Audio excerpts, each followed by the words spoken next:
Hey, what's up? How's it going? Here I am again.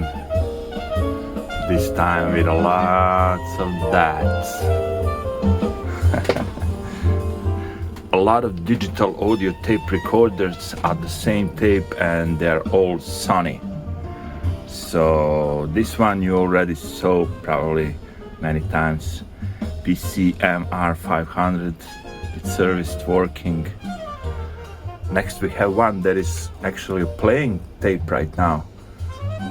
It's Sony A8, DTC-8. The next one is Sony DTC-7.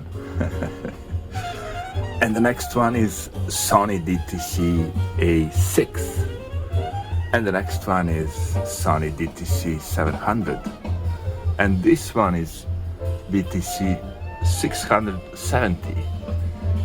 And it's not powered on. I didn't have more outlets. I decided tonight I'm gonna play with those DATs. So yeah, actually I'm testing the system, but since they're all there, we can make a video with it, and I'll try to see if there are some features that I already noticed something that I'm gonna show you right away. So now we are playing the tape. The tape is recorded with the older machine is like in daisy chain with a coaxial cable. So we have digital connection between, I think from this DAT is going to this one, then it's going to this one, and then it's going to this one. So if I, let's say, press stop here, this source will be stopped. You see? Because signal goes through this DAT to that. So, but this one is first. And yeah, when I do fast forward, all of them will be, the display will show nothing. But what is interesting, I recorded this tape with 2 CDs. And the half of the tape is actually one CD, and the other half is the other CD. And I noticed, like, when I was playing and doing stuff with the other side of the tape, it will show me a copyright prohibition on all machines. Check out this. Now it's going to switch on copyright prohibition.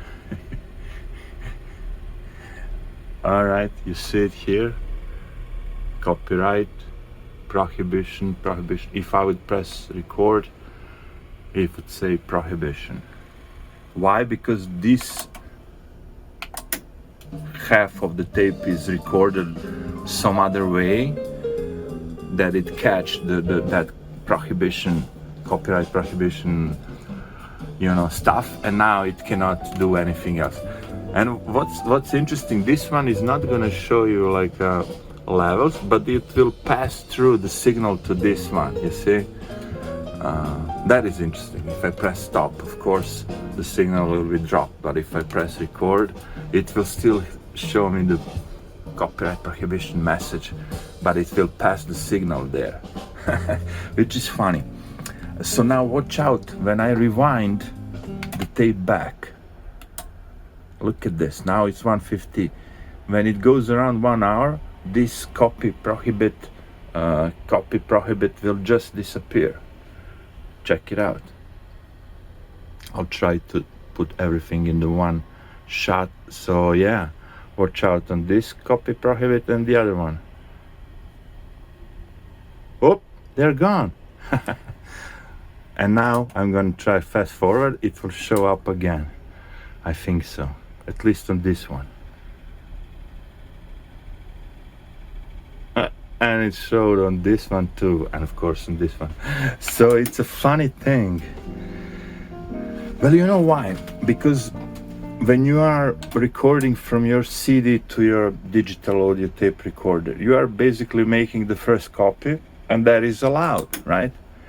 But then the DAT will record the information. This is the first copy, and the other DAT will, you know, recognize that information, and it will tell me, brother, you already recorded this, so I'm gonna put you a copy prohibit. Which is kind of, you know, at that time, the musical company, recording companies, they would try to fight piracy, and with the CDRs recording and stuff like that, and that's, you could make a digital copy identical, and they would realize, hold on a second, this is not good, we have to, you know, invent something that will help us stop this piracy.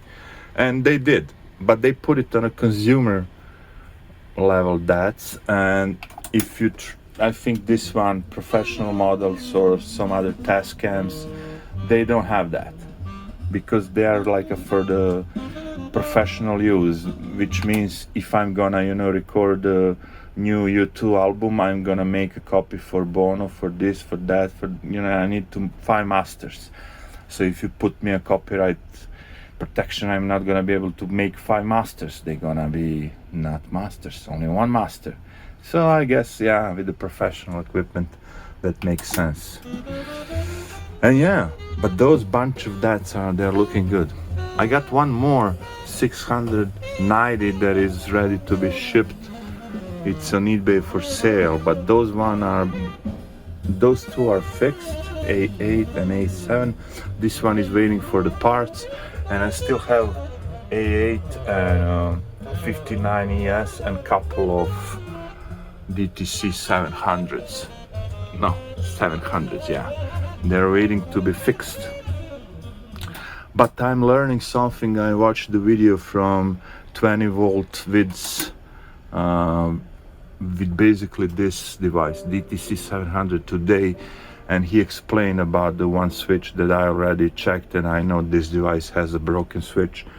But since I have 2 more, maybe I'm gonna be able to make from 3 devices 1 working, or maybe even 2 working. We'll see, we'll see. This is working, this one is working, but the display is kind of dim, which means that it was turned on, and I think the guy was using it as a DA converter, which means that this device was turned on all the time, but the transfer was not working. I fixed that, but anyway, we have a kind of dim, a little bit dim display. Who cares? The device is working fine. That's the most important thing. And one more thing I wanted to mention in this video, like if you check out the design of them, you would see, I think I have somewhere, yeah, DTC-700 is like from, let me check, 9090, and it's kind of similar to DTC-55 ES and DTC-75 ES, like the transparent stuff inside, it's similar like that. That's like the oldest from this bunch. And then the next one is like a 1992, that was like this one, DTC-670, right? And then we have A7, which is 1993, this one. So basically, if you check out this part of the DAT and this, they look similar. They have the same buttons, you know, like, so this device would be similar to this one, right? A7. And then we have the next one will be A6. It was 1996. That's this one. Yeah. And if I check out how it looks and the design of the buttons, like, yeah, you can see.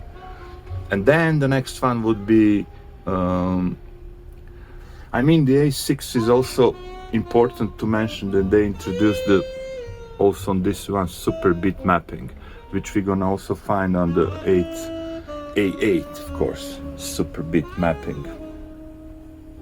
And A8 is like from the 1995, and the last one is like 1997. That could be this one. I mean, that's professional, we're not gonna count that, but yeah. So yeah, super bit mapping on A8 and A6, but this one is a little bit older, but it looks more like a 670, right? So yeah, I was looking a little bit on this model A6, and then I was looking on, let me check, yeah, about this cassette deck 707 ES. Look at that open agent button, and look at that open agent button, and also check out here, we have 611S, the same thing. So that's kind of the design that follows the year they're making the equipment, and the DAT and the probably CD player or cassette deck would have the similar commands, look-alike. So when you wanna buy a new cassette deck or DAT, you will have to buy everything else new. That's a tricky thing. So let's hear about the copyright stuff. That was some jazz, of course. Yeah, copyright, here I come. Not yet. This is the last one that is kind of okay. And this one is copyrighted, yes. So you cannot record anything on this, that, when this thing is showing off. Well, look, you are an engineer, you're trying to protect the, copyrights of the company, of the musical industry. You have to figure out something. That's a decent job, if you ask me. Of course, you can avoid that, you can switch it. The easiest way, of course, is not to use digital cables, use the regular RCA cables. Yes, the sound will not be the same, but it's gonna be the same. You know what I mean. Only for the perfectionist, Copy Prohibit would be the problem. For me, not. I would just, record with the RCA cables. All those machines have the great DA converters, so no worries about there. I mean, it's not the original copy. If you put it in computer, you will see this is not the same. But hey, it sounds the same.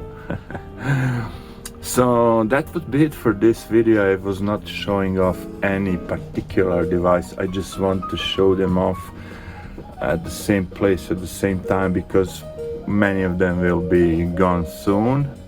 I need to make space in my small room, and I don't need all those DATs. All I need is one, right? Maybe two. All right, take care.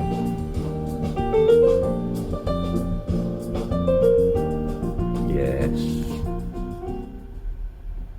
Bye-bye.